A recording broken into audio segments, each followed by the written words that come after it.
পূর্ব বর্ধমানে মুখ্যমন্ত্রীর অনুপ্রেরণায় খাদি মেলার সূচনা, লক্ষ্য 1 কোটি টাকার বিক্রি, দ্বিতীয় বর্ষে পদার্পণ। রাজ্যের মুখ্যমন্ত্রী মমতা বন্দ্যোপাধ্যায়ের অনুপ্রেরণায় পূর্ব বর্ধমান জেলা খাদি মেলা 2025-26-এর শুভ উদ্বোধন হলো শনিবার। আয়োজক পশ্চিমবঙ্গ খাদি ও গ্রামীণ শিল্প পর্ষদ। উৎসব ময়দানে আয়োজিত এই মেলায় উদ্বোধনী অনুষ্ঠানে উপস্থিত ছিলেন রাজ্যের মন্ত্রী স্বপন দেবনাথ, জেলার সভাধিপতি শ্যামা প্রসন্ন লোহার, সহসভাপতি গার্গী নাহান, জেলা শাসক আয়েশা রানী এ, জেলা পুলিশ সুপার সায়ক দাস, বর্ধমান পৌরসভার চেয়ারম্যান পরেশচন্দ্র সরকার, বর্ধমান উন্নয়ন সংস্থার চেয়ারপারসন উজ্জ্বল প্রামাণিক সহ বিশিষ্টজনেরা। মন্ত্রী স্বপন দেবনাথ জানান, এবারের খাদি মেলা দ্বিতীয় বর্ষে পদার্পণ করেছে। এখানে 70টিরও বেশি স্টল বসেছে, যেখানে বিভিন্ন জেলার কারিগর ও উদ্যোক্তারা অংশ নিয়েছেন। এবারে বিক্রির টার্গেট ধরা হয়েছে 1 কোটি টাকা।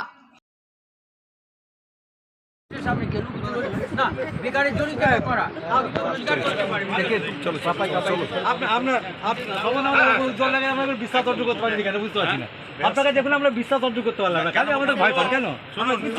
কালকে পরেশবাবু আর একবার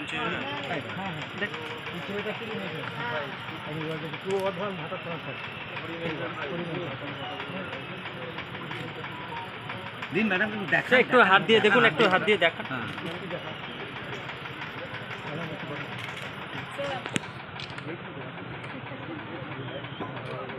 আমার থানায় 300 মিনিট কাজ করেছে। 300 মহিলা স্বয়ম্বর গোষ্ঠী মহিলা কাজকর্ম করে।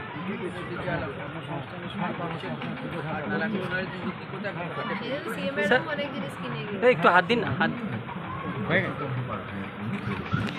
একটু হাত দিয়ে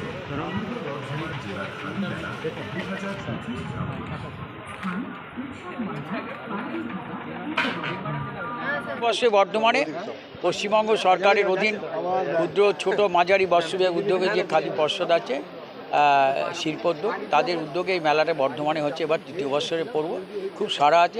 70-এর অধিক বিভিন্ন জেলা থেকে ওরা এসছে। কটা স্টল আছে? বললাম তো 70-এর অধিক আরও আসছে। আগেরবার কত বিক্রি? আগেরবারে 91.22 লক্ষ টাকা। এবারে কি বিক্রি? এবারে 1 কোটি টাকা টার্গেট নিয়েছেন এরা। তার মধ্যে আপনারাও খদ্দের আছেন, আপনাদেরও কিনতে পারবো।